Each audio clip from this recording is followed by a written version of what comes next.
Hi, Tom Walls, Carbide Processors. Lucky the dog's right down here because this is my McDonald's breakfast.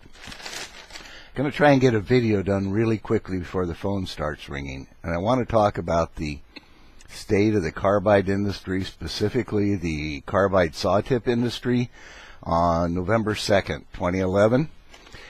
It's a mess. What had happened, there used to be... When I got started, there were about 25, 30 different sawtip suppliers. But the trend has shifted. The tungsten carbide industry has always been about steel cutting, primarily. And there's gotten to be so much more money in making the steel cutting inserts, the little pretty fancy square and rectangular and round inserts with all the engraving on them and the sharp edges that you burn up in 15 minutes. Instead, with the saw tips that use about, call it a half or a third the amount of carbide, but they can last a week. And they sell for less because they're a lot plainer because they have to be ground. So a lot of companies got out of it. Plus, there's been a huge amount of consolidation.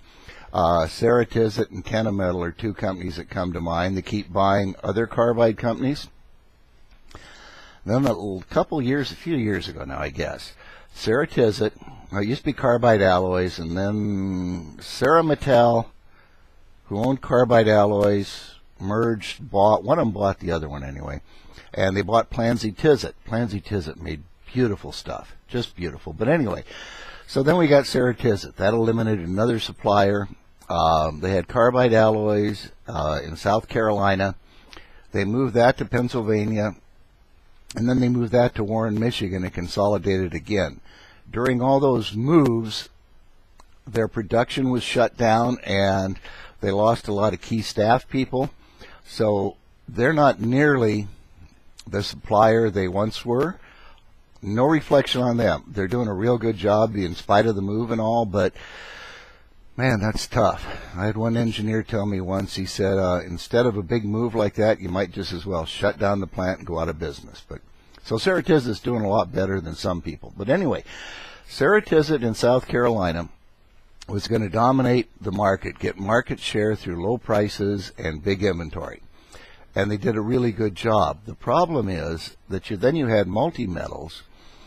Sean Teague at Multi-Metals, one of the owners now, said, I'm going to concentrate on what makes me money. So you had that issue. They dropped back to areas where they were more profitable and doing better. In the meantime, the price of tungsten, because of the Chinese, the price of tungsten is rising dramatically, and so it's a lot more expensive to keep an inventory. As an example, we keep an inventory here of carbide and braze alloy. Braze alloy used to be $6, $7 a troy ounce, and I would buy it 300 ounces at a time because that was kind of a nice trade-off between a volume and price breaks. Well, the price has gone up to where it's $20 an ounce now anyway, if I buy it 200 ounces at a time. And I buy 200 ounces, but I've still got a big commitment in it. I've got more money committed, so I keep less inventory and turn the inventory over more often, which means I have to get better at guessing what to put into inventory. And that's what's happening in the carbide industry. And we're having a real problem trying to source carbide. Tigra has come on really strong in carbide. Tigra does a beautiful job, but they're expensive. They're the most expensive saw tips, but they do a beautiful job, and they do a good job on delivery. Cera-Tizet's there, but honest to gosh, it's tough. I got a call, why aren't we buying more Cera-Tizet? Told the guy because we have trouble getting them to answer the phone. Sometimes nobody answers the phone. When a customer calls us about buying carbide, they're probably not just window shopping. They probably really need the carbide, so we want an answer as soon as possible.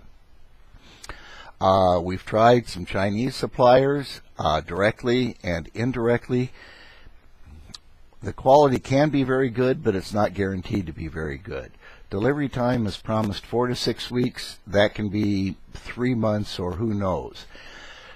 This leaves me in a situation where we ordered some special parts for a customer. We promised to keep them on the shelf. We order them way early to make sure we have them on the shelf for the customer when our inventory gets low. But we're promised a 4-week delivery. Delivery runs 10 weeks. Okay? So we know we're in trouble. Part of it, when we realize we're really in trouble, we order them again from another supplier who's also late. So we have to buy them from the third supplier, which is the highest priced. And we get them to the customer late because 2 suppliers disappointed us. So now I've got 3 times the tips I need. We got them late to the customer. We guaranteed our price, but we had to buy from a higher price supplier, so I lost money on it. And that's what I mean. Everybody's unhappy about this deal, and that's what I mean about the carbide industry being in a real mess. And if anybody's severely offended about what I said, I will remind you that it is my opinion, that's the way I see it, and that's protected under my First Amendment rights. Thank God. Anyway, that's it. Lucky and I are going to go eat my McDonald's breakfast. Talk to you later. Bye.